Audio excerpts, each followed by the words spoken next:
Okay. We are now dealing with module 3. Wow. Okay.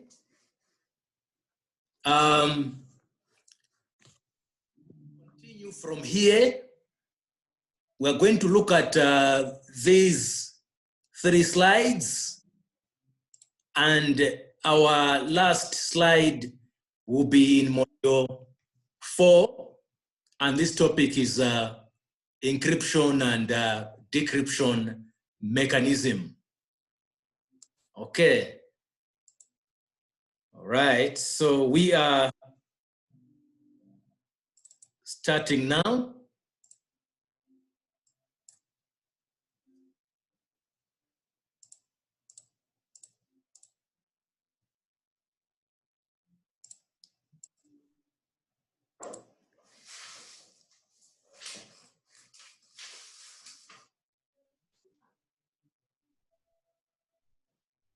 Okay, so this is our next topic, dual system hot standby. Okay. With the rapid development of services such as mobile office, online shopping, instant messaging, internet finance, and internet education, networks carry increasing services, and therefore they become more important. However, to ensure uninterrupted network transmission is an issue that needs to be solved urgently during network development. Dual system hot standby improves reliability. 2 firewalls can be deployed at the egress of a network to ensure the communication between the intranet and internet. So we are living in this world where we have rapid development in online shopping and so on, you know, with so many services, internet finance and internet education.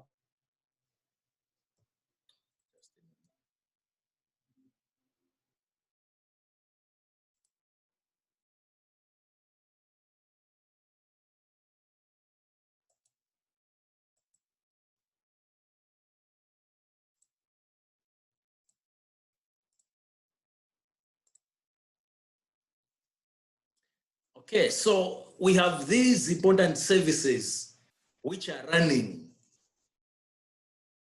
These services are so important that the network doesn't have to be interrupted, because if the network transmission has been interrupted, it means these services are being affected, and therefore the companies are going to lose a lot of money. Okay, so what the companies must do now is to make the network to be reliable, the network to be running 24/7. Okay, so how is that possible? This is when they use what we call the dual system hot standby. The dual system hot standby improves availability or reliability of a network. Okay, so what is this dual system? This is whereby if, let's say, you know, as an organization, you can't have a single firewall which is connected to the internet. Okay, when you have got a single firewall, it means what you are creating is a single point of failure. What do I mean? If that firewall is going to fail or is going to stop functioning, it means that your organization is not going to connect to the internet.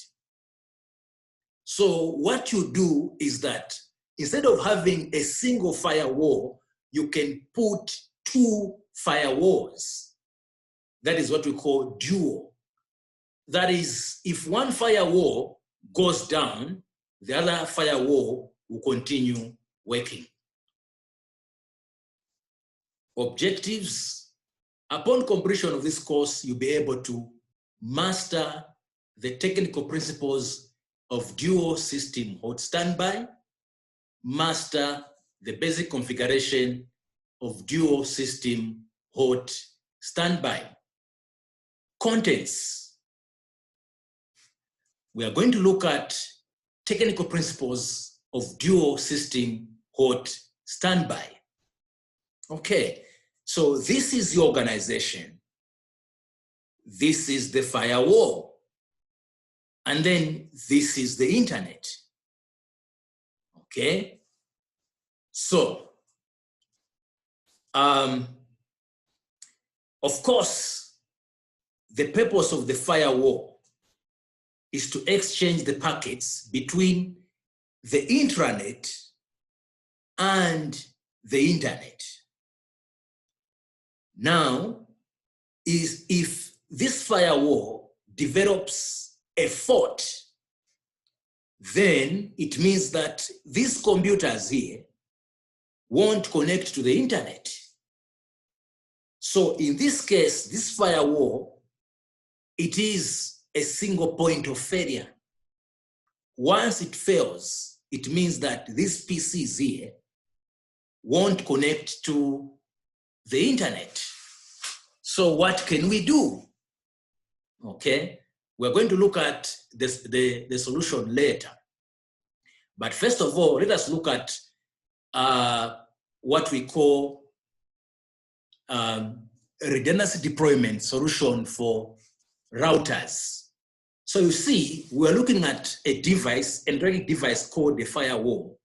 Now, we're looking at another networking device called a router. Okay, so this is the intranet, and this is the internet. So how the router solves the problem of a single point of failure is having one, the master router, and these two are called backup routers. And of course, we have this virtual IP address. So here, the thing is, when the master router fails, the backup router will take up the role. Okay? So this is what we call VRRP, Virtual Router Redundancy Protocol. That's how it works. It has the master router and backup routers. Okay? And of course, it uses this IP address as the default gateway. So this IP address will be used by the 3 routers. Okay? So this is how the router solves the problem of a single point of failure. We have the master router and backup routers, so that when this one fails, this one will continue functioning. So this is going to make your internal network to be reliable. Okay? So if this one fails, this one will take up. If this one comes back, it depends on what configurations you have configured.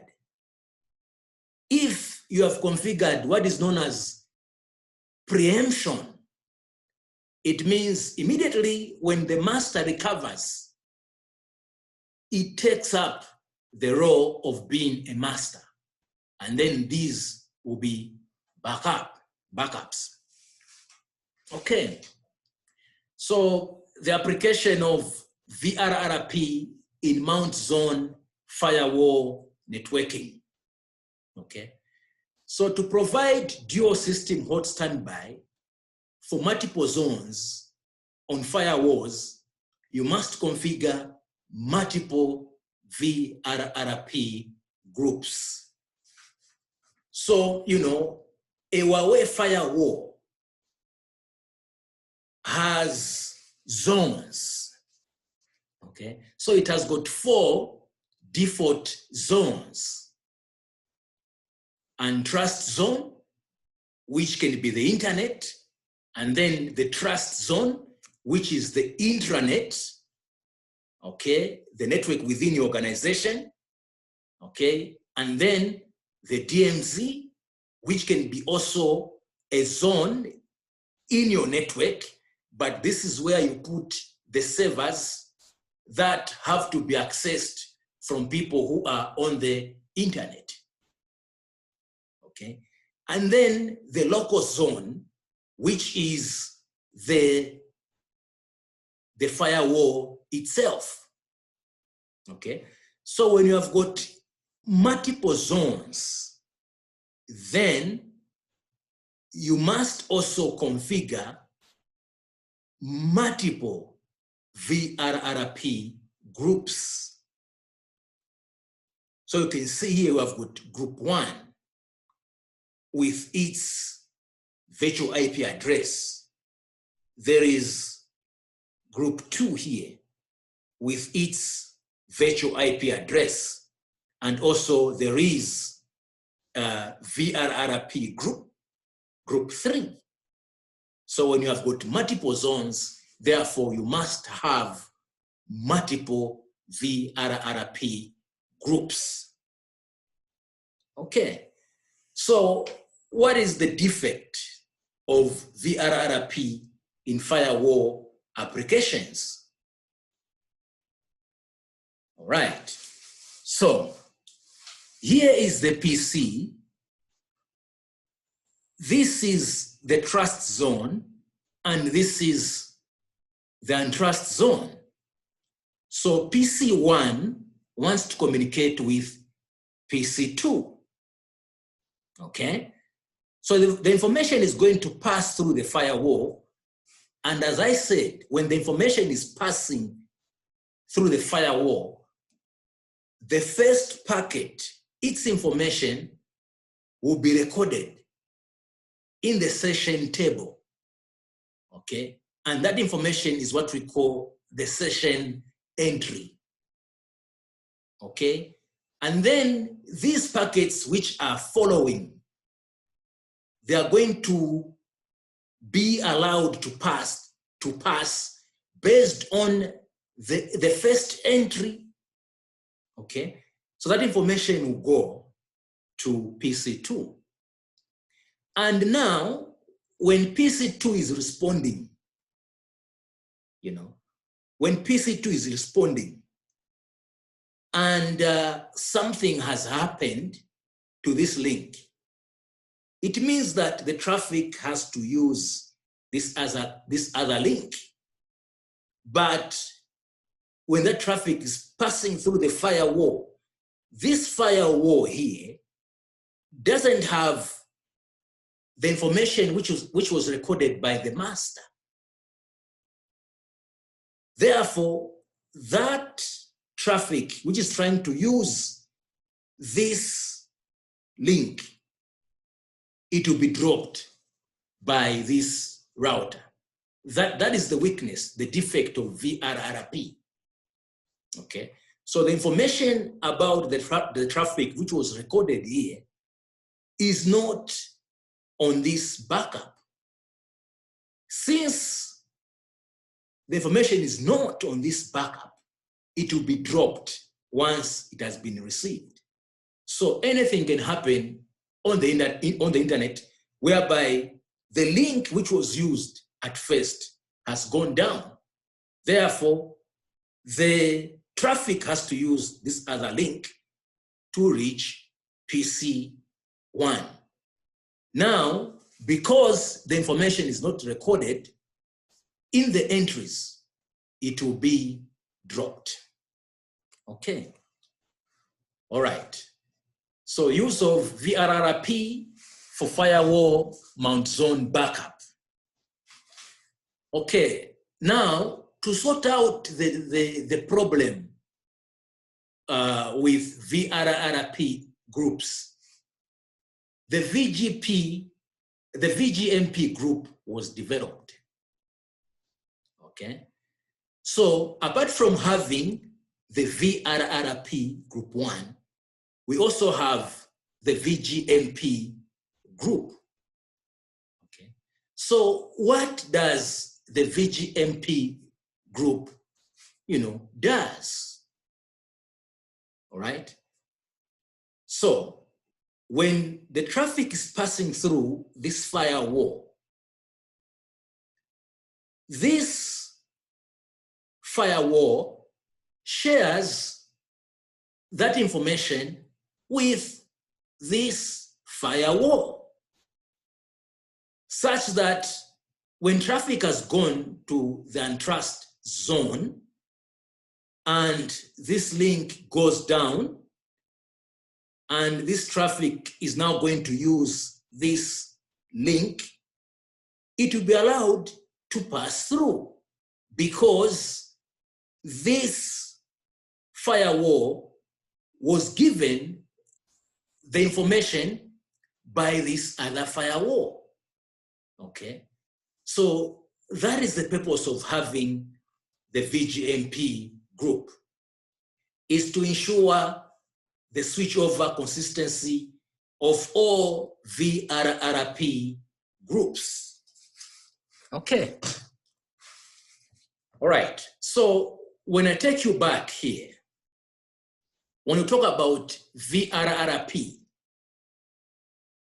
how is this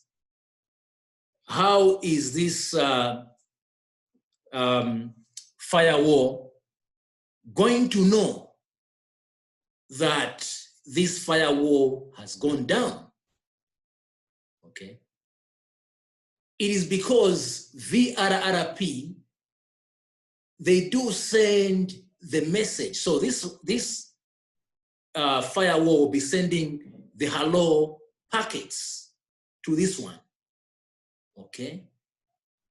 And then from the hello packets, this is how the backup will be able to know that the master is still alive. Okay. So if the backup does not receive the hello messages, then the backup will know that the master is gone. Then the backup will take up, the role of being a master. Okay. So that same process is the same being used with VGMP. Okay. So with VGMP groups, you find that the hello messages again will be exchanged between these groups. Okay. To find out whether the master is still working or not. All right. And of course, these hello packets, they are sent after 1 second. Okay. So if this VGMP is not receiving the 3 hello messages from the other VGMP group, then it will be able to know that that group is no longer a master. Therefore, it's going to take up the role of being the master. So that can happen only after 3 seconds. Okay. So basic principles of VGMP. All right. So if the VGMP group on a firewall is in the active state, all VRRP groups in the VGMP group are in the active state. The same applies with standby. Okay. So if the VGMP group is in the active state, it means that all VRRP groups which are in the VGMP are in the active state. Okay, all right. So the firewall in the VGMP active state regularly tests the peers running status, including the priority and VRRP member status, by sending the hello messages. Okay, so this firewall is in the VGMP active. Okay, so it will be sending hello messages to the standby, this firewall, which is in the VGMP standby group. It will be sending in those hello packets. We are going to have information about the running status of this firewall, including its priority. Of course, it is going to have a higher priority than this firewall here. So in the packets, we're going to have information also about the VRRP member status. Okay, so when this firewall goes down, its priority decreases. Then automatically this firewall will know that the active firewall has gone down. Therefore, it will take up the role of being, active. And of course, its priority is going to increase. Okay. Management of a VGMP group. So VGMP makes sure that there is status consistency management. So the VGMP group controls the switchover of all VRRP groups. Preemption management. That is, if the fault active device recovers, so does the priority of the device. Remember, I mentioned that if a device, a firewall, develops a fault, its priority decreases. But when the device has been restored, its priority is also restored. Okay. In this case, the device can become active again through preemption. All right. So when you have configured preemption on the router, and this router is a master or it is active, all right? And then something has happened to the firewall, it has gone down and its priority also decreases. The standby firewall will now become active, all right? Now, when the firewall which went down is now up and running, it will take up the role of being an active firewall or a master. That process is what we call preemption. Okay. The basic concepts of HRP. So this is another concept now. This is what we call the Huawei Redundancy Protocol, HRP. So the Huawei Redundancy Protocol backs up dynamic status data and key configuration commands between routers. Okay?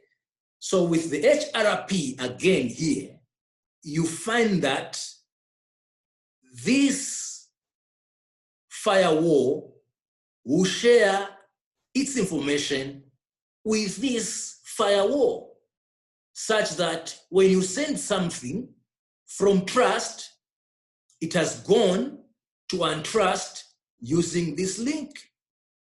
And then something has happened, this link has gone down, then, or maybe this router and this firewall has gone down, that traffic has to use this link.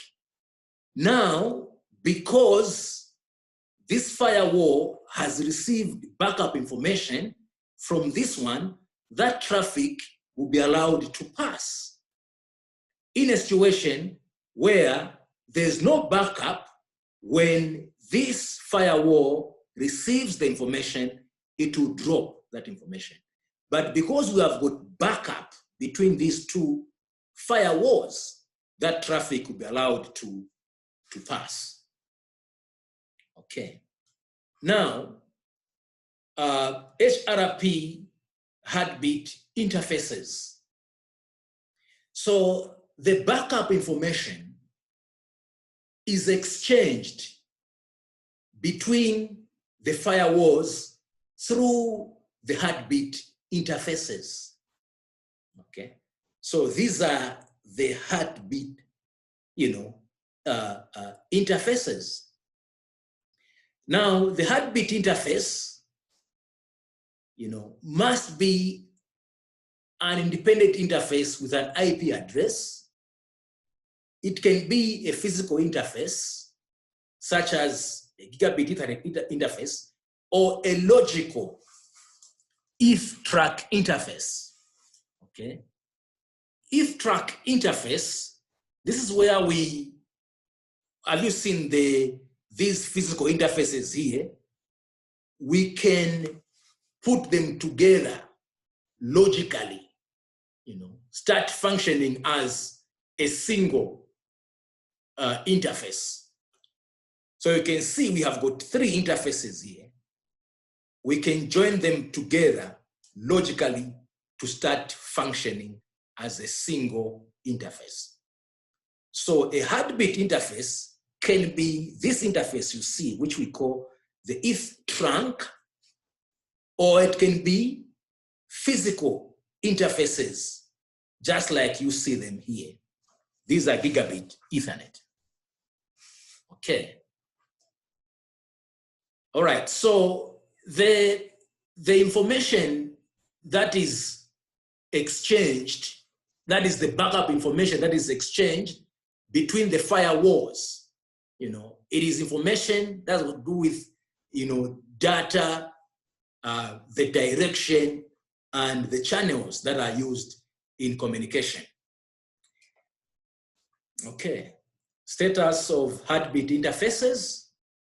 So the heartbeat interfaces can be in 5 states. They can be in invalid state, as you can see here. On one end we have invalid. It means on the other we have peer down. Okay, an interface which is in an invalid state, this is the one which has its physical interface up, but its protocol interface down. This can happen maybe because you haven't given that interface an IP address. Okay. Down state, this is where the physical protocol is down.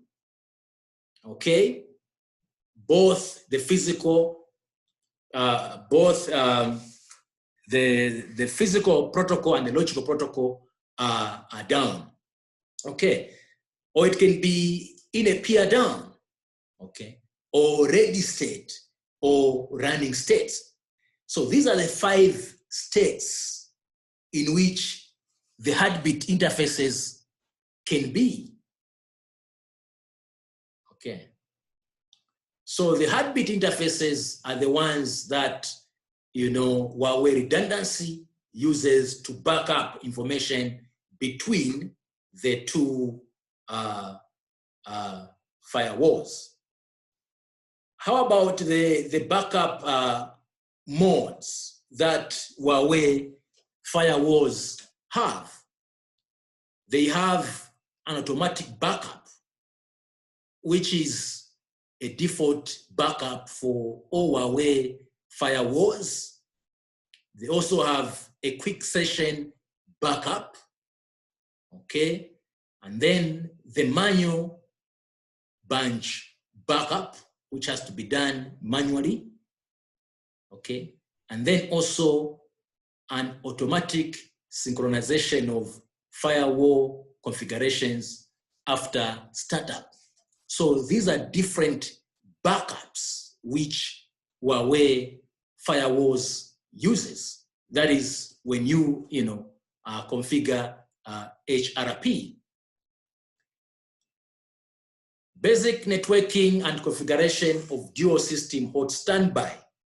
So here, this is the topology. That is how the devices are connected. So of course we have the trust zone. This is the untrust zone. This is the master firewall. It has got two interfaces, gigabit 1, 0.1, and gigabit 1, 0.3. Okay, and then this is the backup. Again, you can see it has got gigabit 1, 0.1, and gigabit 1, 0.3. You can see that these interfaces, they have got different IP addresses. And this one is now what we call the heartbeat, okay? The heartbeat interface, which is used for data backup between these two firewalls. And then you can see here, we have the VRRP Group 1 with its virtual IP address, which is this one. And then this is VRRP Group 2 with its virtual IP address, which is this one here. Okay, so how do you configure? HRP and VRRP there? Okay, so you can configure VRRP in the interface view. So you see, we have to configure VRRP on the interfaces, these interfaces you are seeing here. Okay.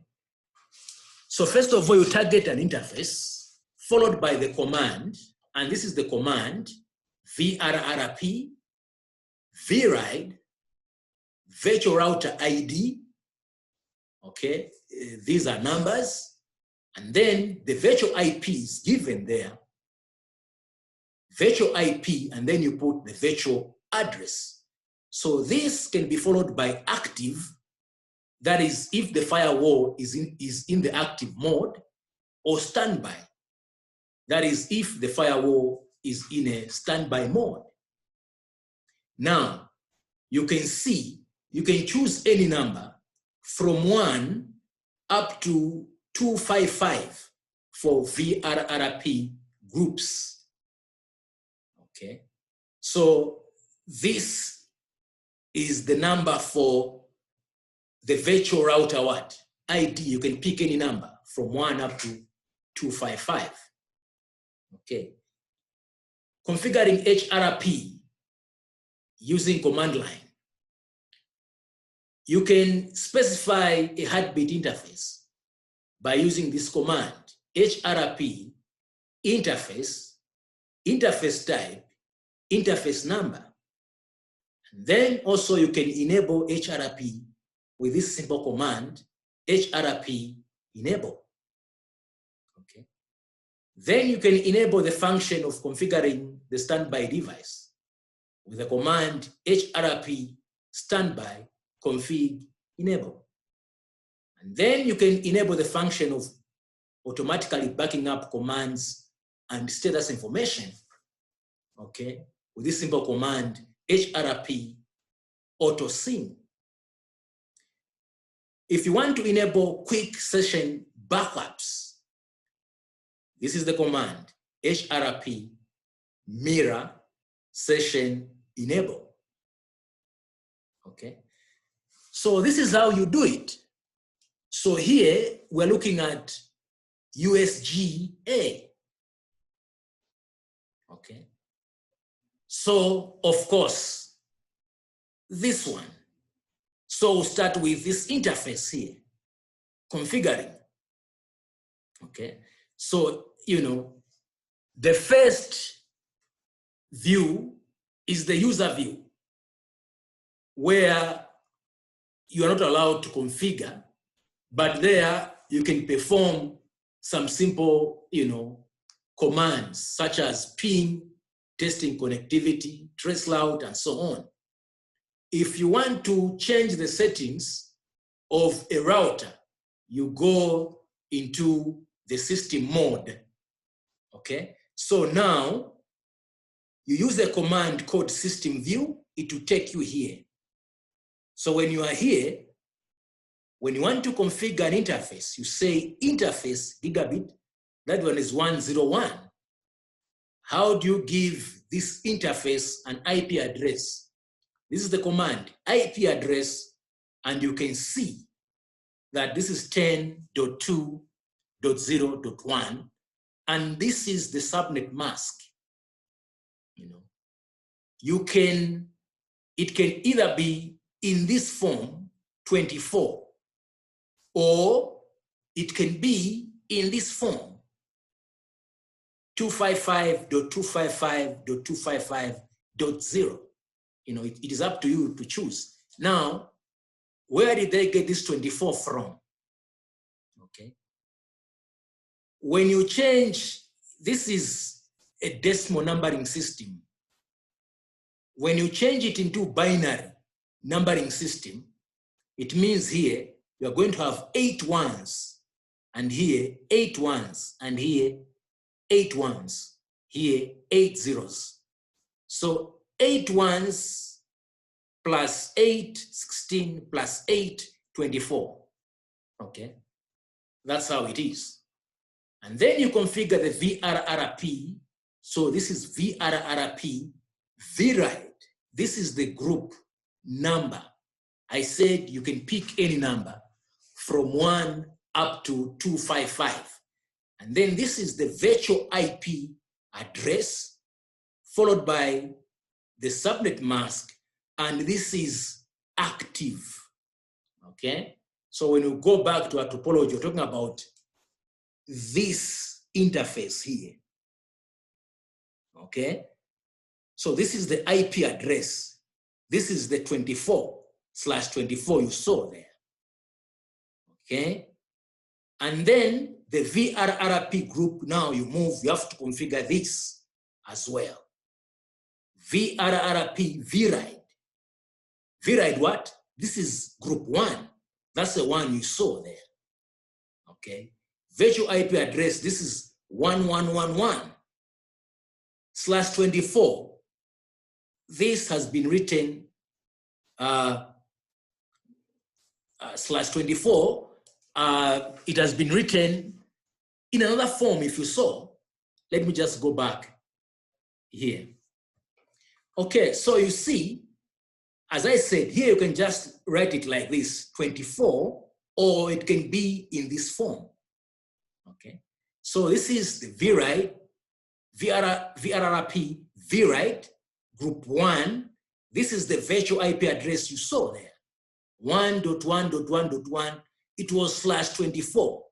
So /24 can also be written in this form, 255.255.255.0, and then active. Okay, and then you move on to this USG B, and then you target the interface, which is there, 101, and then the IP address. So this is how you assign the IP address to this interface. Then VRRP, VRIDE 1, virtual IP, this, and then this one has to be standby. Okay, so here, this is active and this is standby. So this interface here is going to be standby. Okay, so very, very important that you know these commands. They also come in the exam. Okay. So we have configured on USG A and then USG B. Now we move on to HRP configuration. So here you enable HRP. So HRP enable. If you are told to configure quick session, this command, HRP mirror session enable. If you are told to configure interface, this is the command, HRP interface gigabit 106. And if you check our topology, this interface here is gigabit 106. So this is the heartbeat interface, which is used for, backup data and configurations between these firewalls.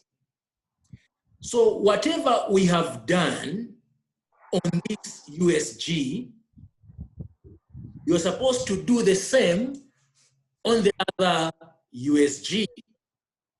Okay. And of course, once you have configured, it's very, very important that you verify your configurations. Okay. So how do you verify the configurations?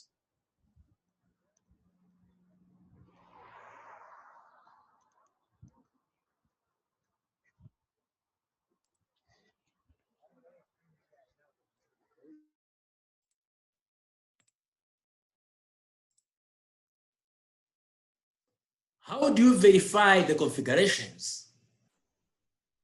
So you go to, this is the user view because of these brackets here.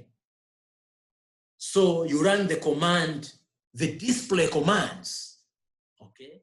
So the command display VRRP interface gigabit 103. It is going to show you that the VRRP is active. The status is active. It will show you the virtual IP address which is being used, okay? And so on, okay? And then viewing the HRP status on the command line, you use the command display HRP state. So it is going to show you that these interfaces, both of them, they are active, okay? So very, very important to know the display commands. So, this is what we'll be doing at work. And you must know this for you to clear the exam. Okay, so that is how to configure them using command line, and you must know that. Okay, how about using the web user interface? Just have to choose system, you choose high availability, dual system hot standby, and then you click edit to configure dual hot standby, okay? As simple as that, okay? Configuring the active firewall, okay? You have to click edit, and then you key in, so you can see here, just have to tick enable, okay? Operation mode, state, you tick active. Heartbeat interface, you remember, the gigabit 106. And then you put in the IP address, okay? And then for the peer one, which is the neighbor, okay? That's how you do it, as simple as that. How do you view the historical switchover? Okay, again here you have to click details. You click details to view active and standby switchover information about the dual hot system standby. Okay, so that's how that's how you do it. Okay, right. So move on to the second slide for today, which is firewall user management. Okay. So this one talks about how to manage users on the firewall. Okay. Objectives. Upon completion of this course, you'll be able to understand AAA technologies, user authentication technologies, user authentication management configurations. Content, we'll start with user authentication and AAA technical principles. So this is user authentication background. Okay, why is it important to authenticate the users in your organization? So you find that people, they do all sorts of things. Okay, they are involved in irrelevant activities, which is going to decrease working efficiency. They are using irrelevant applications in your organization, which is going to consume network bandwidth. You know, sometimes, you know, their activities can lead to linking of data, which is going to be a significant economic loss to your organization. Okay, others are involved in, you know, watching the stuff which they're not supposed to, to be watching at work. So this is how important user authentication is.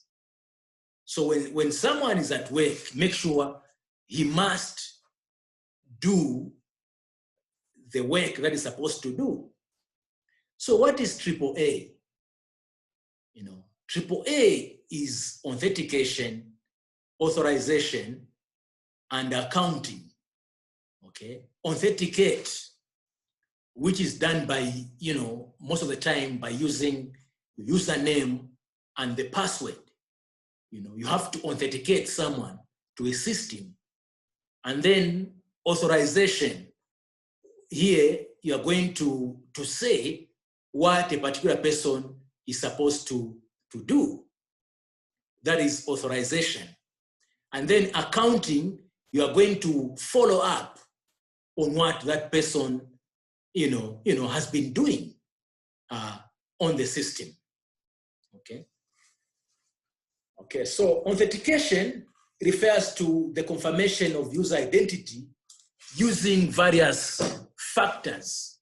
How do we identify the user? So this can be about what, you know, what the user know. Okay, and what the user know here, it can be a password or a PIN. Okay, and then what I have. Okay, so what I have, of course, it can be, you know, the cards which you use at work, the tokens, and so on. That is what you have. So all these are authentication factors. And then what I am. So what I am, this is where you now use biometric. For example, you know, the fingerprint and so on. Okay, so all these are authentication factors. And apart from that, we also have where you are.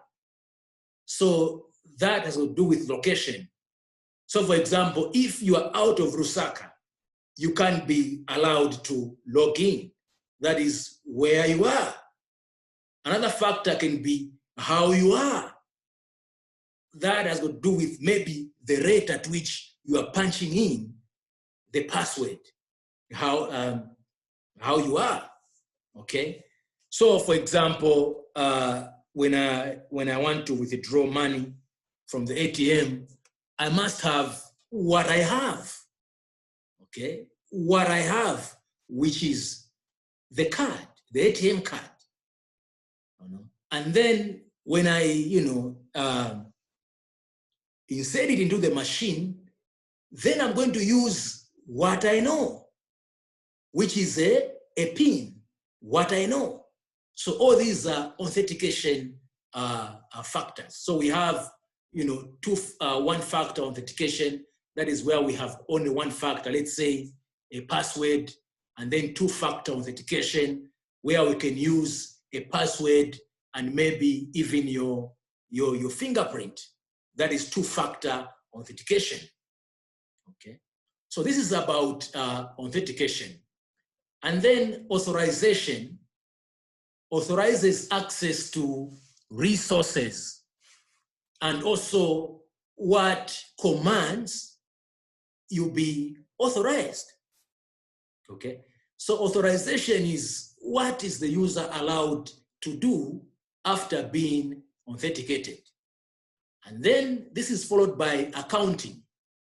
Okay, so with accounting, we're going to, to know how long the user has been using the system, what he has been doing, and so on. Okay, so that is AAA. It is very, very important in an organization. It is through AAA that you can be able to know what people are doing in your organization. Okay. Right. So AAA technologies, we can have what we call local authentication. So this user here wants to access the firewall. It means that we're going to have a database here of the username and passwords. This is what we call local authentication. And then we have also server authentication. That is for this user here, when he wants to access the server, the firewall, sorry, he has to go to the server. So it is on the server where we're going to have a database such that when the username and the password match, then that is when this user is going to be allowed access to this firewall. So this is what we call server authentication. Okay.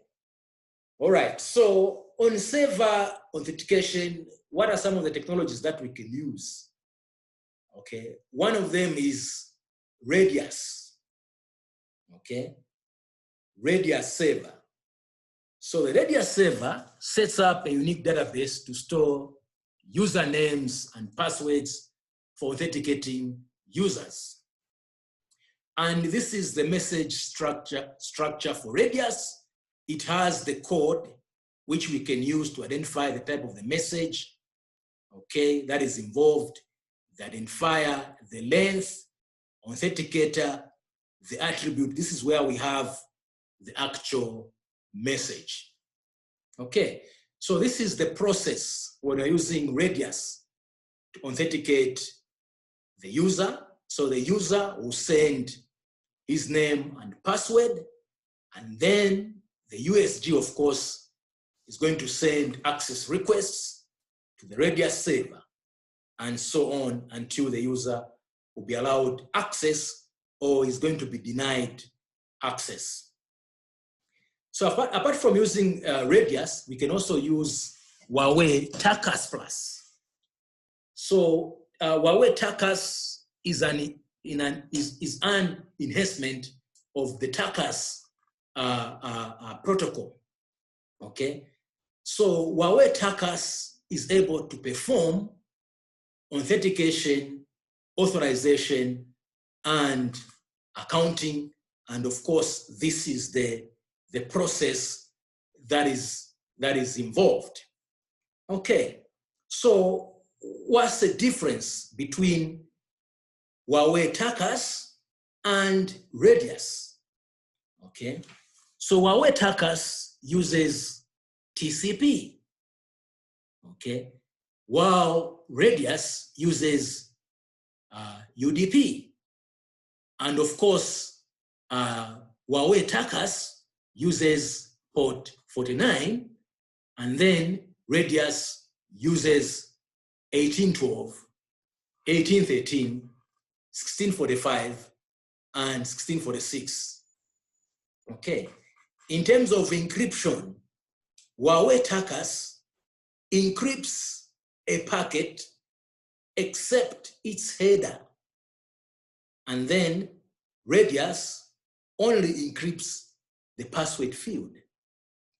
Okay. Authentication and authorization.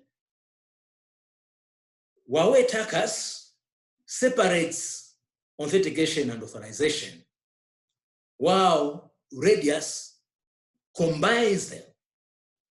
Okay. In terms of application, Huawei Takas applies to security control, while Radius applies to accounting. Okay. In terms of command configuration authorization, Huawei Takas supports the authorization of configuration commands, while Radius does not support that. Okay. So apart from these, we also have LDAP, which is developed from the X.500 Directed Access Protocol. And it is implemented as a tree. So it has the root, and then the high-level domains, followed by the actual device. So what are some of the basic concepts of LDAP? So these are they. We have the directory information tree, which is a collection of directory entries. And then we have an entry, which is a node in a DIT, and it consists of a series of attributes. Okay. And what is an attribute? An attribute describes a feature of an object. And we also have an RDN, which is used to identify the child entries of an entry. And then we have the DN, which is used to identify the DIT uniquely. Okay, so this is the LDAP authentication process. So you can see the authentication processes that we have so far. Okay, Radius, Takas Plus, and then this is when we use an LDAP server. And of course, this is the process of authorizing the user to access the USG. Okay. The user authentication classification. So these are the methods. Already we looked at local authentication, we looked at server authentication, and then we have also what is known as single sign-on. Okay. Single sign-on also uses third-party servers to authenticate a user.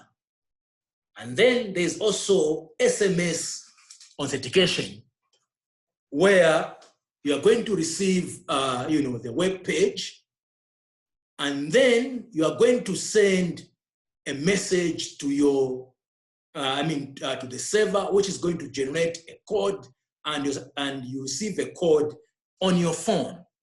Okay, that is what we call SMS authentication. Okay. So this is about user management and application. Okay, how do we manage users on Huawei firewalls? So look at organizational structure and classifications of users. Okay, so these users can be put in different groups. And of course, you can give different permissions to the groups depending on the role of these users. Okay. We have three concepts in user organizational structure. There is what we call authentication domain. So the authentication domain is a container of the user organizational structure. It is similar to the AD services of Microsoft. So the firewall provides a default authentication domain, and it supports additional user-created authentication domains. We also have user or user groups, okay? So users and the departments to which they belong are the basic units of an enterprise. So in your organization, you have different departments, and these different departments, they have different roles. So you can set up all these permissions on the firewall. That is, which type of information certain users are able to access. There's the security group. So a security group is a cross-department group in the horizontal organizational structure, okay? Security groups enable you to manage users in a dimension other than by department. For example, you can create a group between multiple departments. So this is the organizational structure management, where on top we have the authentication domain, and these are different departments, you know, and of course employees are assigned to different departments. So it is from here where, you know, you can authenticate these users depending on which department they belong to. Okay, user classification. So how do you classify the users? We have the administrator. So the administrator can be able to access the firewall through telnet, SSH, web, FTP, or through the console port. And then we also have internet access user, okay? So an internet access user is an intranet entity that accesses internet resources. And then we also have the remote access user. So the remote access user is an extranet entity that accesses intranet resources. So with a remote user, this is when in an organization, maybe we have got a branch somewhere, and we want this individual to be accessing the resources that we have at our headquarters. Okay, so that's what we call a remote user. An extranet, so this is the intranet which has been extended to our customers, suppliers, and our remote user. That is an extranet, okay? So the remote user will be there on the internet, and he or she will be accessing our intranet resources, okay? Administrator authentication process and configuration. So what are some of the login modes for the administrator? You know, we're looking at different users here. So it can, this is what we call, console. So this is the PC for the administrator. He uses the console cable to connect to the USG through the console interface of the USG, okay? So the administrator can interact with or can manage the USG in this way. Or he can use FTP, or he can use telnet, okay, web, or SSH, okay? So these are some of the ways in which the administrator can have access to the USG, okay? So device management using console, telnet, and FTP. That is when we're using a web interface. So you choose a system, administrator, then you click add. So this is when you can key in the name of the administrator. Which authentication type do you want? Remember, we looked at local and server. What are these? Then the administrator can key in the password. Then he can choose the role. You can see here, system admin. And then the services that he'll be using to manage this firewall, you can just tick them there. Okay. All right. How about device management using SSH? Again, the same thing, the same route that was followed. Then you can put his or her name there, the authentication type which is going to be using, the password, the role, and you can see here the service type. We want him to use SSH. Therefore, we tick SSH there. Okay. And then we can also go further and enable S-Telnet and SFTP services. You just have to tick them as simple as that. And you can see here, SSH uses port 22 and so on. Okay. How about for device management using the web? Again, the same thing, but of course, when it comes to the services, you have to choose HTTPS, and then you enable it. Okay. Authentication processes for Internet access users and remote users. So how is the authentication process for remote users and Internet users? So here, these are Internet access users. They can use either, AD single sign-on, the Agile controller single sign-on. The Agile controller is a system, the device that we use for access control on the network. And then Radius single sign-on, or through authentication policies.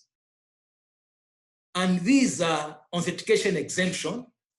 So the executive, they can be exempted from authentication, or through SMS authentication or portal authentication. Okay. And then for the remote user, it can be through local authentication or server authentication. Okay. And here, these are the authentication type. Radius, we looked at these, Huawei, TACAS, server, LDAP, and so on. Okay. All right. Single sign-on, I talked about this already. Single sign-on refers to the firewall obtains user login information from other authentication system instead of authenticating a user, so that users can go online from the firewall. So with single sign-on, we can use 3 types of how we can have access to the firewall. We can install the single sign-on program to receive messages from PCs.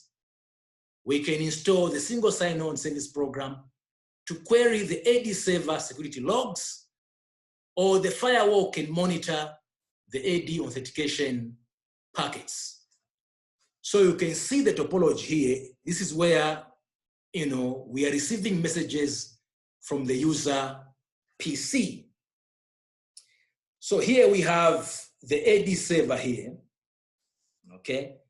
So the user logs in, okay?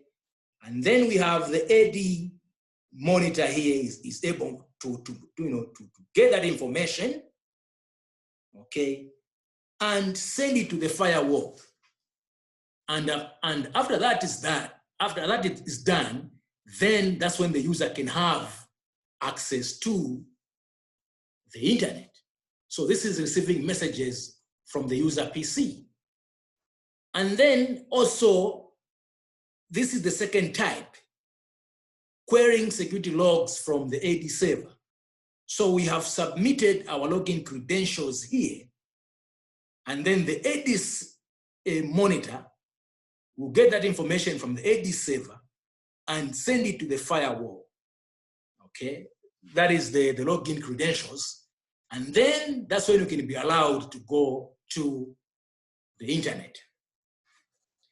Or we can have this arrangement where the firewall can be listening to the AD server.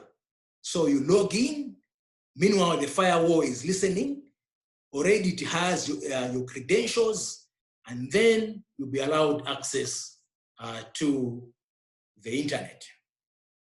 Okay. Portal authentication for internet access users.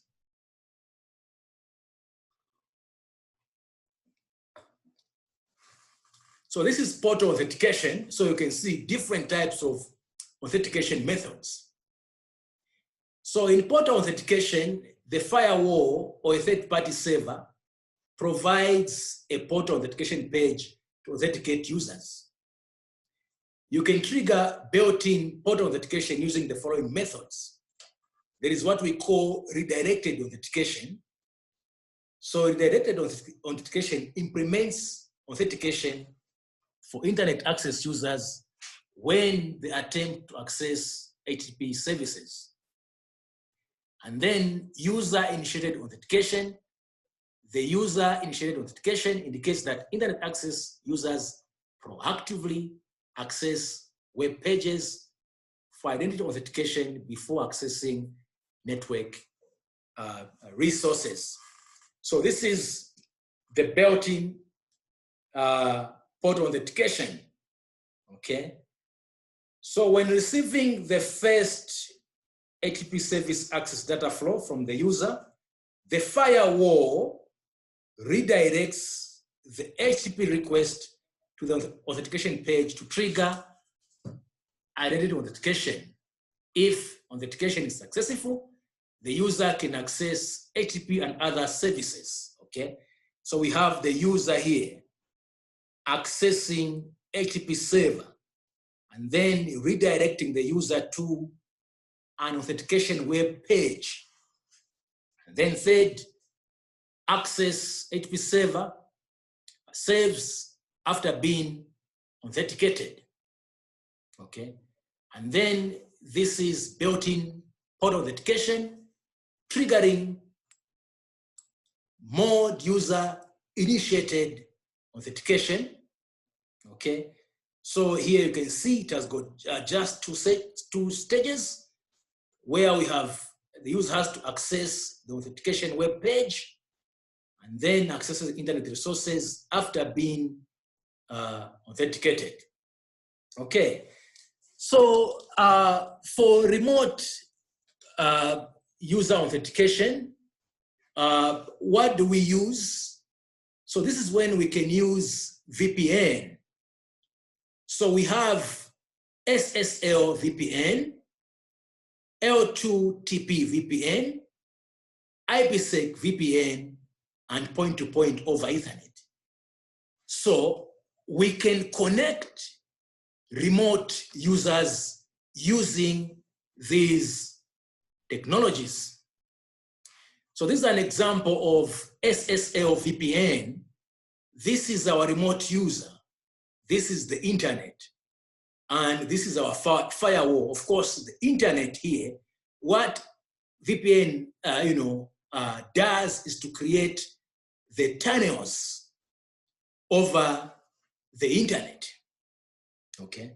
So the user is going to log into the device and submit the account and password. Then the user will be authenticated and is going to be allowed access to the resources that we have at our headquarters, okay? User authentication policies Okay. So the authentication policies determine which data flow needs to undergo portal authentication or authentication exemption. So we have the policies. We have the following authentication modes, okay, that have to be effected. We have looked already at redirected authentication, user-initiated authentication, single sign-on, and authentication what? Exemption. So we have the policies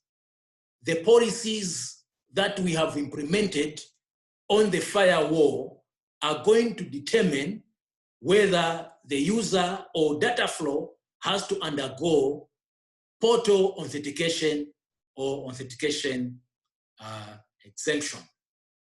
Okay, so the policy, it is just a set of authentication rules that determine whether to authenticate a data flow. Okay, and the rule consists of one, the conditions and the action. So we have the condition, which has got to do with where this data is coming from, and then an action, which can be either portal authentication, authentication exemption, no authentication at all, or SMS authentication. So it is based on the conditions, okay? That is where this, traffic is coming from, okay? And then authentication configuration for internet access users. How do we configure? First of all, we have to configure the server, and then we configure the authentication domain. We configure the user or user groups, and then we configure the authentication options, and then of course, the authentication policy. Okay. Configuring a server, a radius server. So using web interface, you have to choose object, you go to authentication server, then radius. And then you can see here, we have the primary authentication server IP, as well as the secondary authentication server IP. You have to put that information here with these port numbers. Okay, right. And then configuring a server, you choose object, authentication server, AD, and then you put in the required information. How do you create users and user groups? So this is also very, very important. As I said earlier on, in an organization, you have different departments. And these different departments, they have different roles. So you go to object, okay, default, and then you can add the user and user groups. Configuring attributes, okay. For existing users, you can click edit to modify their attributes, okay. You put in the user group, security group, the password, user attribute, the expiration time. So this is going to indicate the time when the account is going to expire. So this is very, very important again here, okay? So when the account has expired, of course, then it will mean that the user won't have access to the system, okay? No binding allows users to share this account login and so on, okay? Configuring authentication option, you choose object, you have to choose the user. You go to the user, authentication option, then global configuration, okay? You have to key in, the details there. Configuring authentication option, you choose object, user, default, and so on. As simple as that. Configuring authentication policy, object, user, authentication policy, and then you add the policy. Of course, you have to add the name. You can even describe the policy, okay? The source zone, and so on. And you can see here the authentication policy. Which one? Is it going to be port authentication, SMS, and so on? Okay. Importing users locally or from the server. Okay, so you can be able to import users locally or from the server. You choose the object, user, and then user import. Okay. Online user management, you have to choose object, user, online user, and you perform online user management. Okay. That's how you do it. All right. So the questions, again, which of the following items is not covered in AAA? You know, you read the answers carefully and you see, of course, this one, okay? So be careful with words such as not, incorrect, and so on. Which of the following modes are available for the AD single sign-on? Receiving messages from the PC, yes. Querying security logs from the AD server, yes. With the firewall listening to the AD authentication packets, yes. So these three, this one is not, okay? So please make sure when studying, you read each and every sentence in the material and make sure you understand the concept.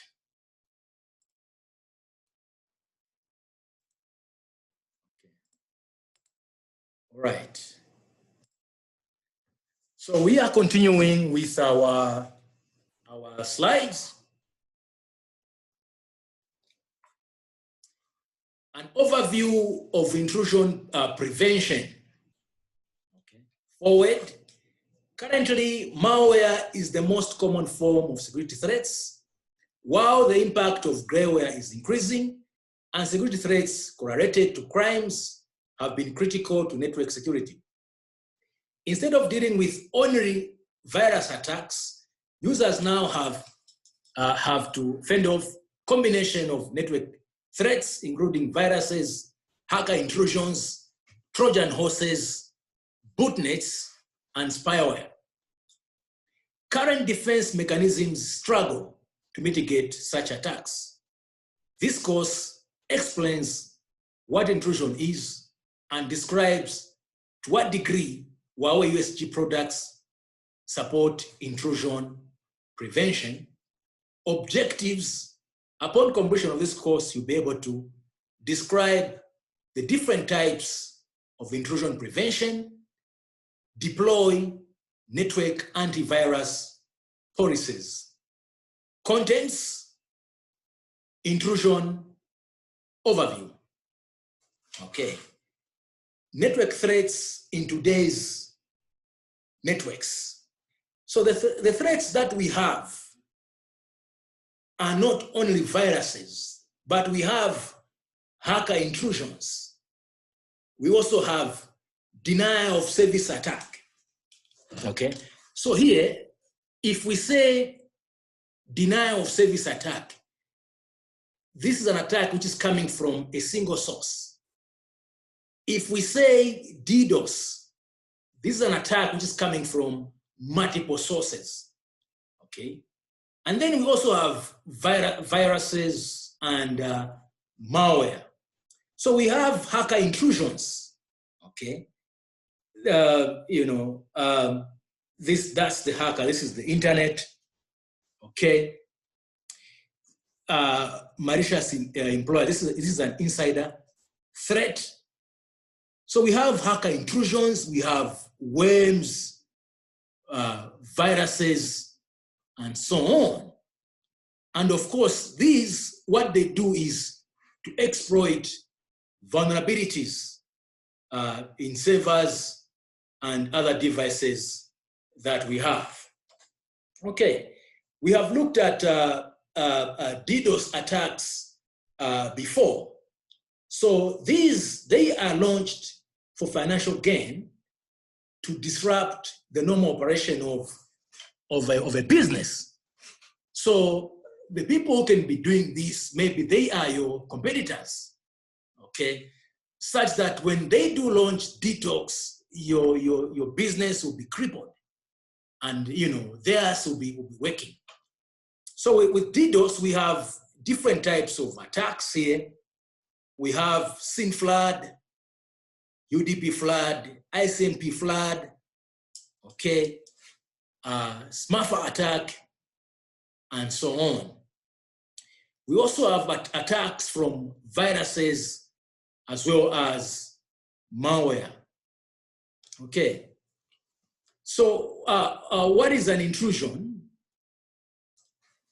Okay, an intrusion is an authorized attempt to access information system, resources, tamper with system data, and paralyze the system. So here what we have hacker intrusion, which is unauthorized access. Of course, it does unauthorized tampering and unauthorized damage. And then a DDoS is just unauthorized access. It does no unauthorized tampering, and then of course it does, damage. Malware and the virus, of course, they're able to do unauthorized access, unauthorized tampering, and unauthorized damage. Okay, so the purpose of intrusion is to compromise system integrity, confidentiality, availability, and controllability. Okay. Intrusion prevention system overview. So an intrusion prevention system, this is another system that you can have in your organization to protect it. Okay. So you can have firewalls. You can also have intrusion prevention systems. So these are the positions of security devices in a security system. Okay, so we have a security guard here, who can act as a scanner, and, is able to search for vulnerabilities. And then this vehicle here, it can be for secure transmission. For example, encryption and VPN, so this vehicle is an example of that. Okay. And then access control system, this of course is used for ID, authentication, and access control. Okay. And then we have the door here, which act, like a firewall. This is the monitoring room, which act as a security management center. Okay. And then we have security hardened room. This has to do with system hardening and immunity. What is system hardening? This is when you make sure that the system is updated. Okay. You make sure that the software which is running or the services that are running on the system are important. You have to remove the services that you're not using on the system. That is what we call system hardening. And then we have the monitor here, which act like the intrusion detection system. Okay. So what is the intrusion prevention system? The intrusion prevention system is an intelligent intrusion detection and prevention product So the intrusion detection system, it monitors the traffic which enters the organization. And if the traffic is malicious, it blocks the traffic. Okay. So how do we deploy the IPS? It can either be offline or inline. Okay. What do I mean when I say offline? All right. So let me just give you an example here. I'll just take you back. Okay, somewhere here. Okay. When we implement an IPS offline, we can have a switch here. It means we can put an IPS here such that the copies of traffic, they're being copied and sent to the IPS that is offline. And when we say inline, we implement the IPS here, whereby the traffic that is the actual traffic, has to pass through the IPS. Okay. So that is offline and inline. So with offline, it is deployed on the switch. So the switch is sending copies of traffic to the IPS. Inline, the actual traffic, which is entering our institution, is passing through the IPS. Okay. Technical features of the IPS. One, real-time attack blocking. So the IPS is able to block real-time attack. Okay. Self-learning and self-adaptation. That is, with time, you know, the IPS is learning, and in the end, it is going to have less false positive and false negative. Okay, so what is a false positive? Okay, with a false positive, this is when the IPS has generated an alert saying there is an incident, but meanwhile, after you do an investigation, you find that there is no, there is no security incident.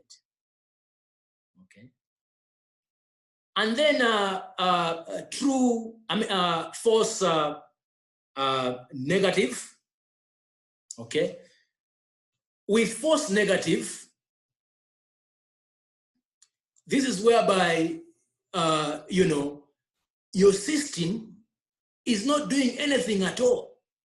Meanwhile, your organization is being attacked. That is what we call false negative. So with self-learning and self-adaptation, the IPS is going to have less false negative and less false positive. Okay. User-defined rules, that is, you can be able to come up with your own rules. Service awareness, it means that the IPS is able to detect, the application attacks, and then we have zero configuration to go online. Okay, so these are some of the features of the IPS. Viewing intrusion and prevention behaviors.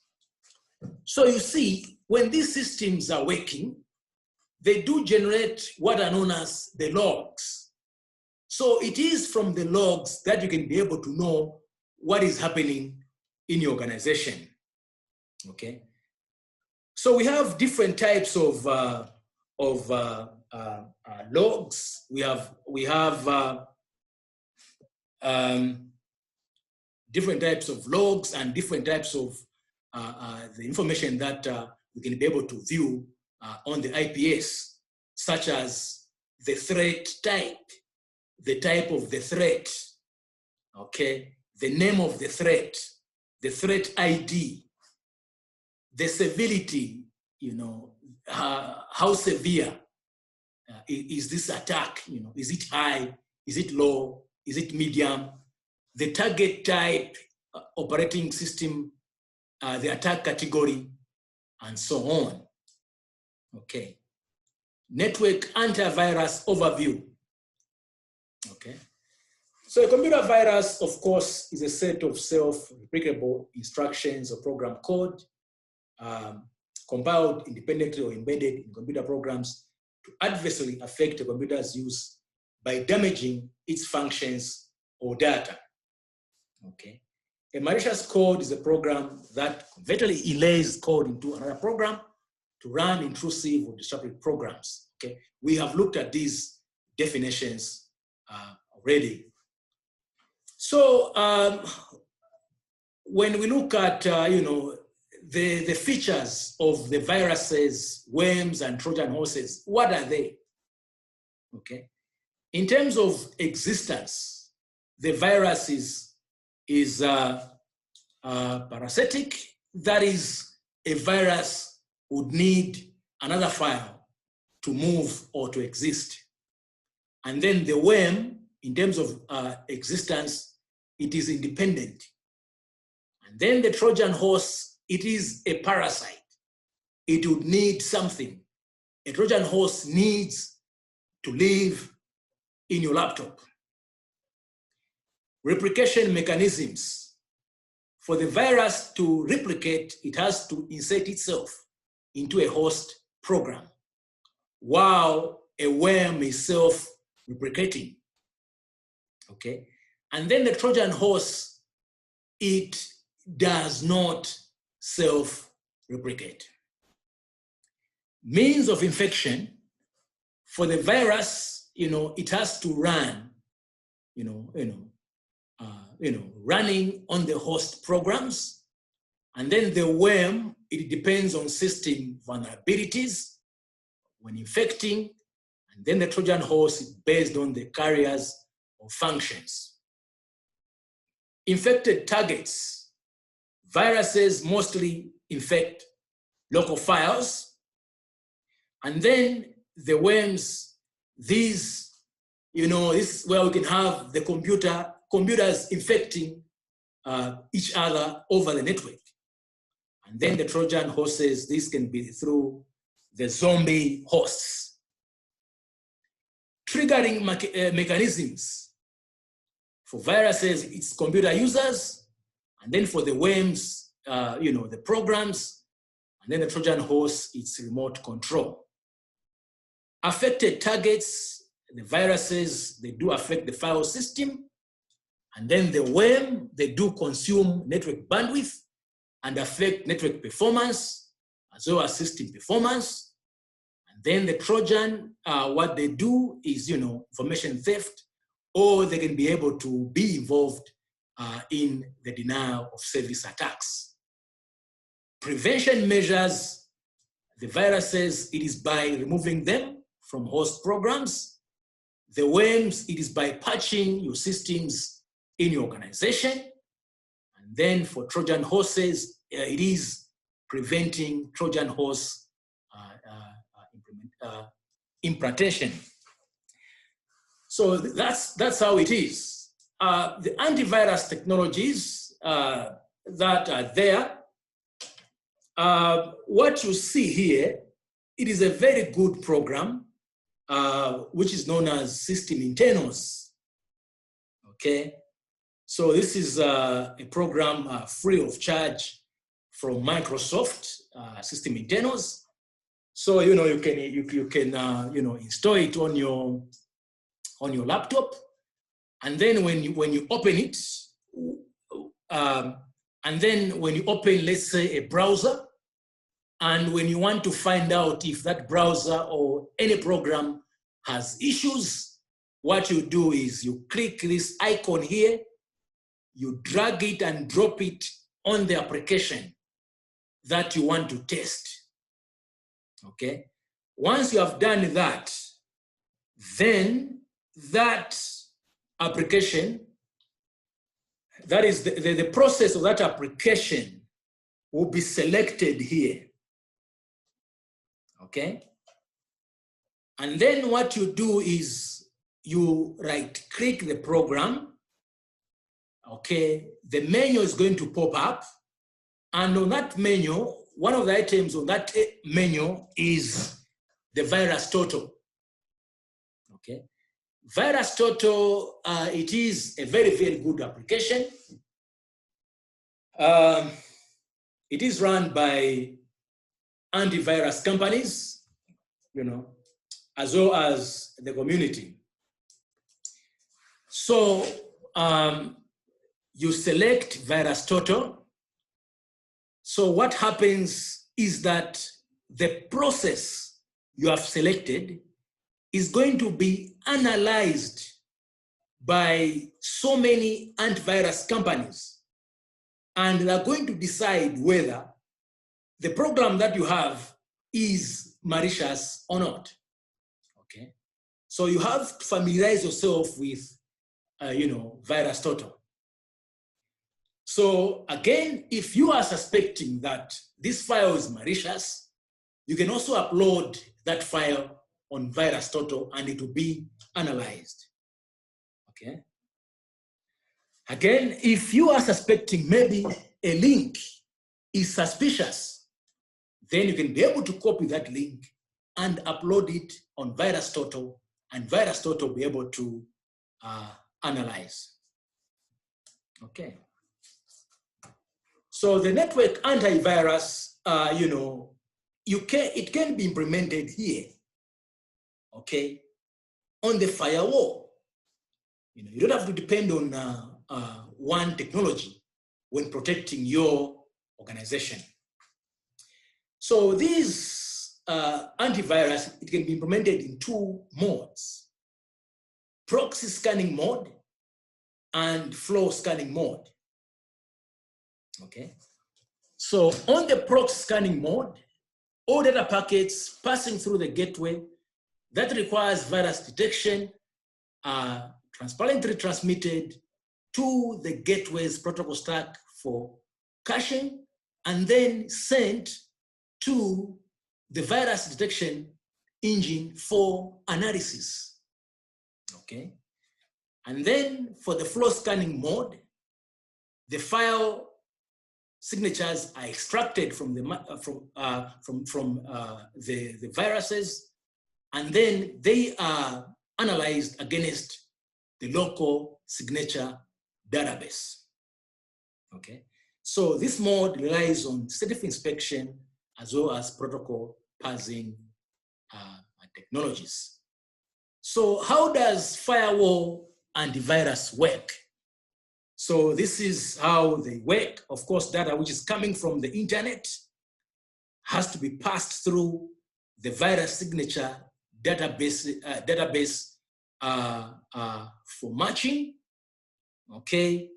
And then if the traffic is malicious, then it can be sent to the fire hunter, okay, for deeper packet inspection and so on.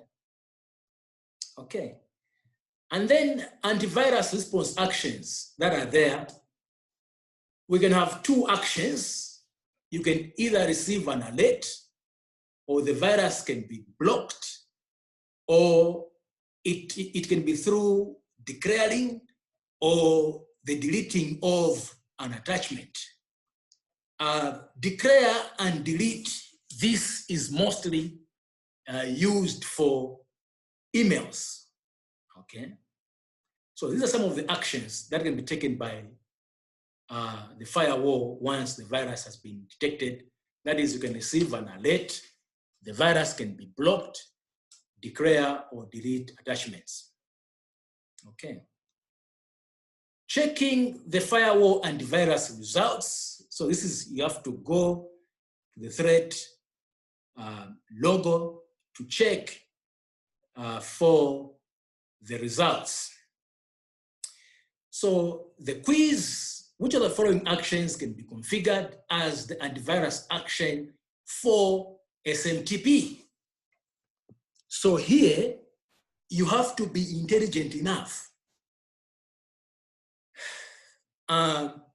SMTP, this is the protocol which is used when you're sending emails. So here, you are dealing with emails. So the answers are going to be declare and delete attachments. These two, so you can see that they didn't use email, but they used a protocol that deals with emails. Which of the following statements about intrusion prevention are false? Okay, are false. So the IP supports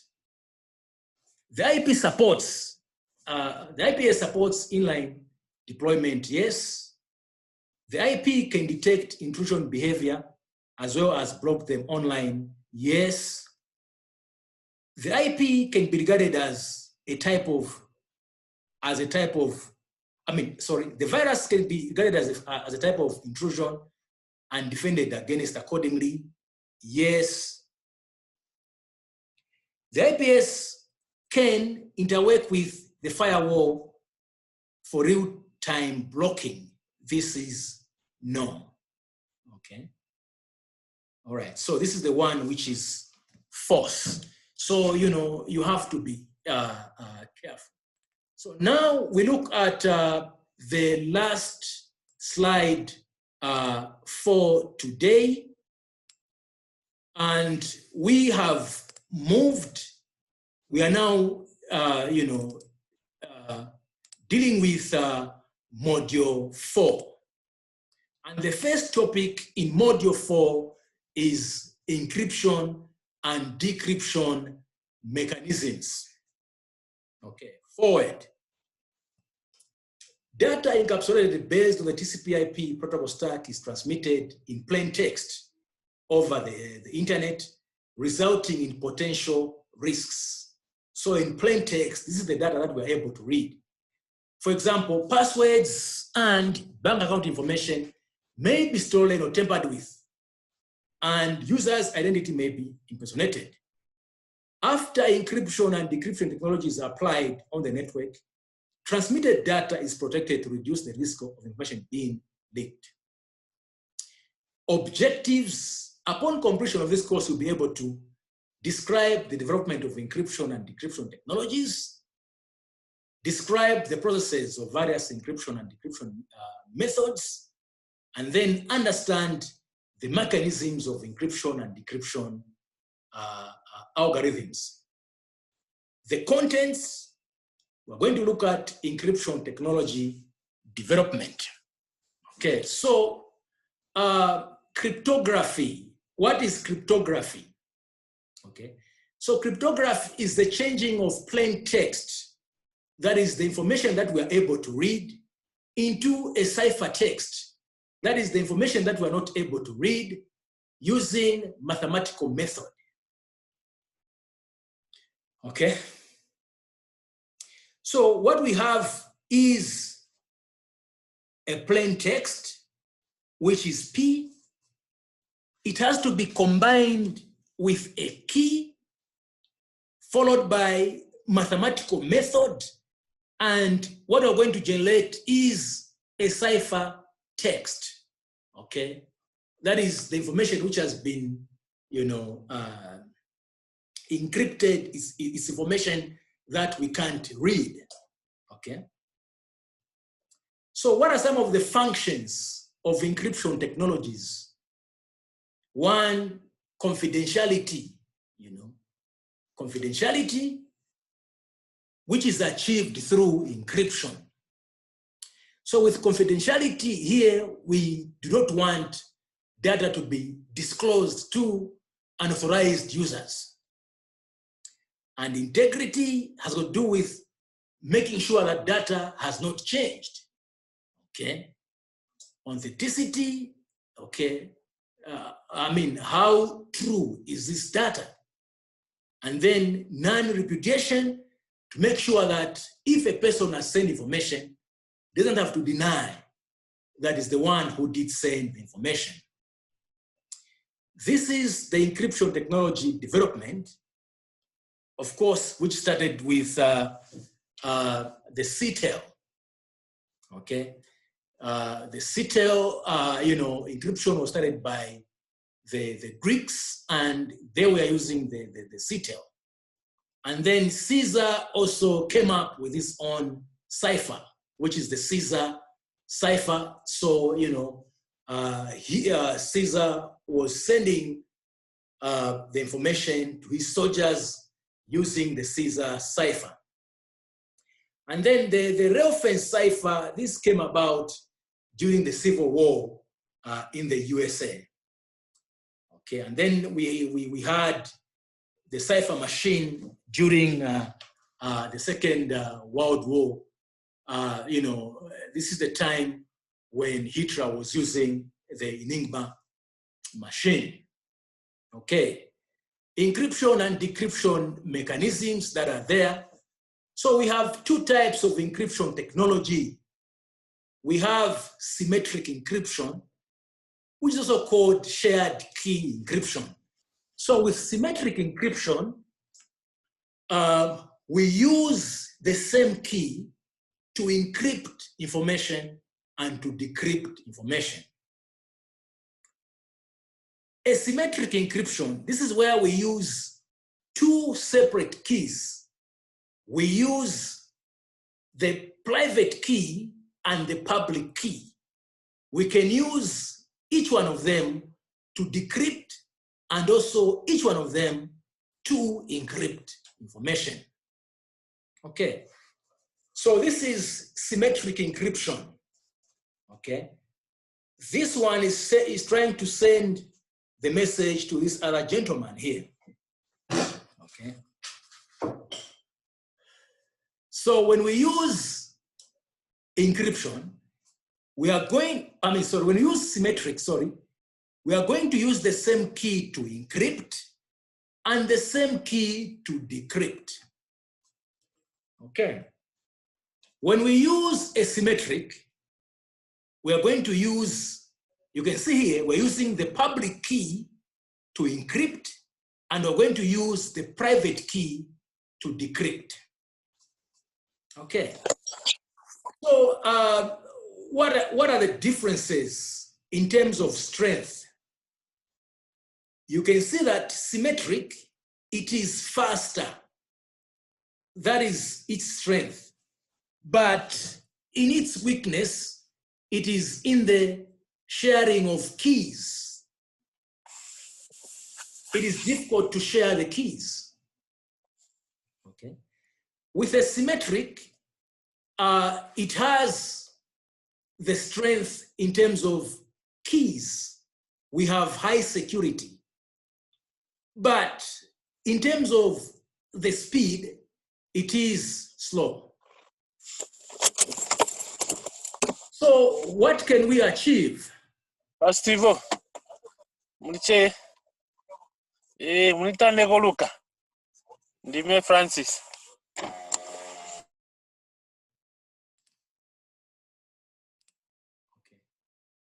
What do we do with or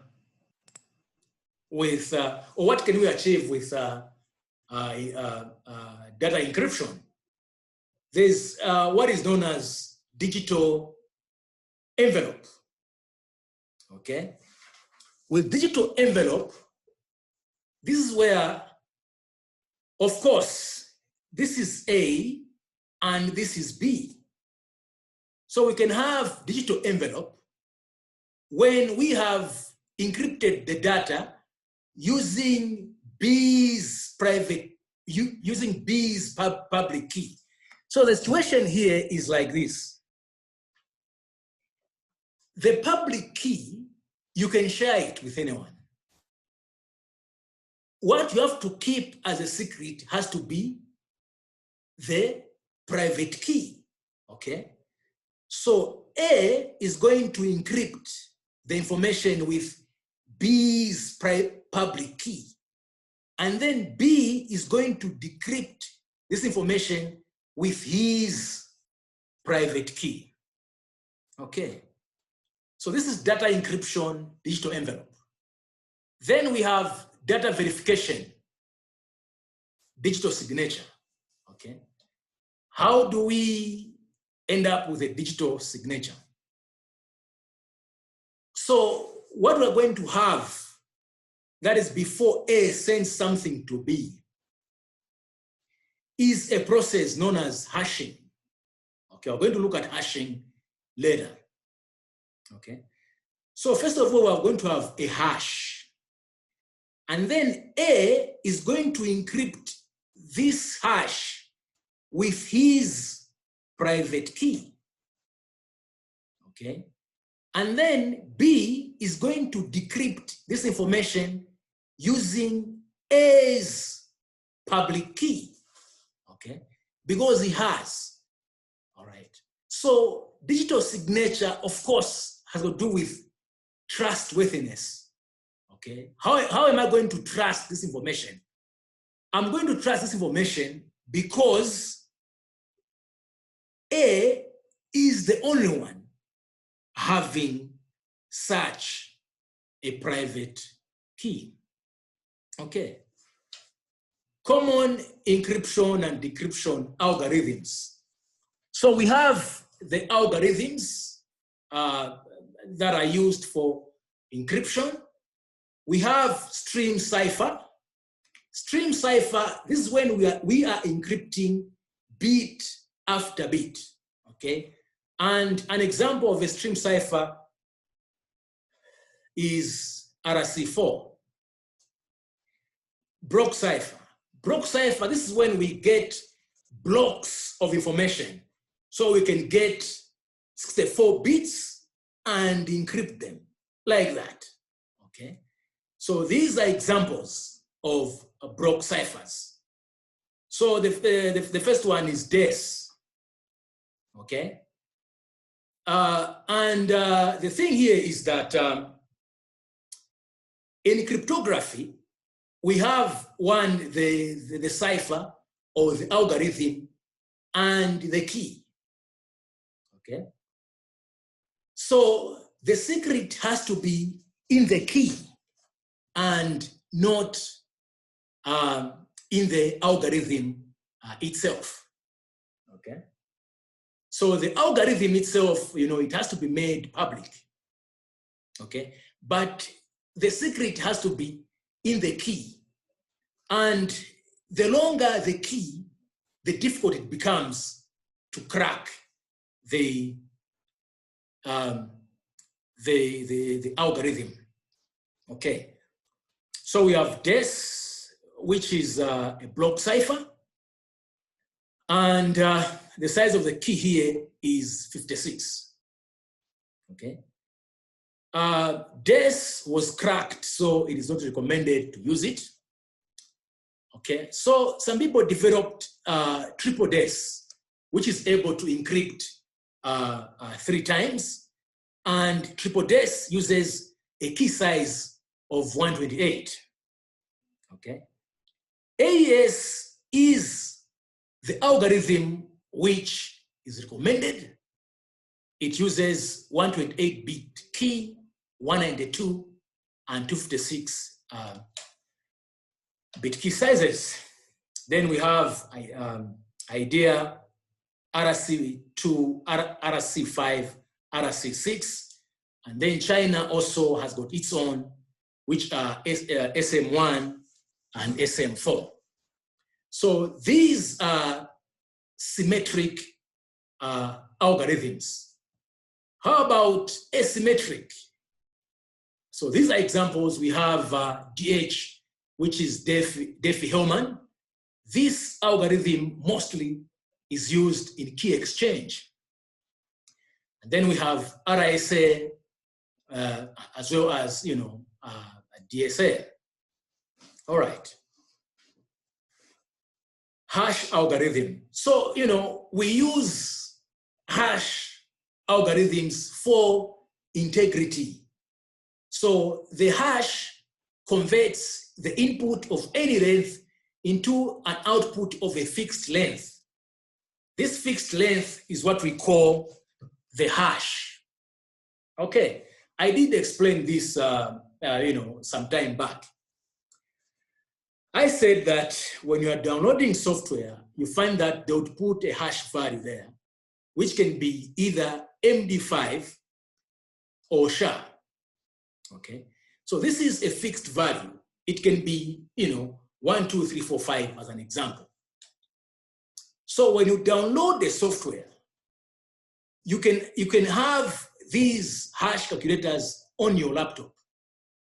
So you get that software you have downloaded and run it over through the hash calculator.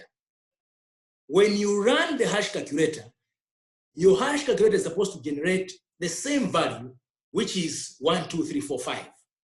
Otherwise, if it is going to generate a different value, it means that while you are downloading the software, something happened to that software. Okay, so that is hashing, which is used for integrity. So these are common hash algorithms that are there. MD5, SHA. So SHA, we've got SHA-1 and SHA-2.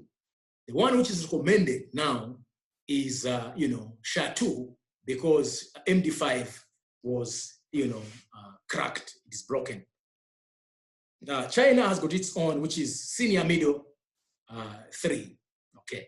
So these are the hash algorithms that are there. So the quiz, which of the following items are symmetric?